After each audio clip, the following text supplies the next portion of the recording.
আজ অনেকদিন পর একটু থেমে বসেছি, শুধু তোমাদের কথাই ভাবছি। স্টেজে তোমাদের দেখা হয় না বহুদিন, কিন্তু বিশ্বাস করো, তোমাদের ভালোবাসা একটুও কমেনি। জানো জাঙ্কু, তোমরা যখন ক্লান্ত ছিলে, আমরা আর্মিরা দূর থেকে অনুভব করেছি। তোমাদের হাসির পেছনের অশ্রু আমরা বুঝেছি, তোমাদের জয়ের পেছনের লড়াই আমরা দেখেছি। অনেকেই ভুল বুঝেছে, তোমাদের কষ্ট দিয়েছে, কিন্তু আমরা কখনোই ছাড়িনি।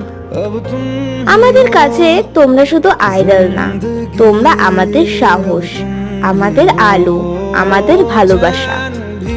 যদি কেউ জিজ্ঞেস করে আর্মি কার জন্য এখনো অপেক্ষা করে, আমরা বলি বিটিএস এর জন্য।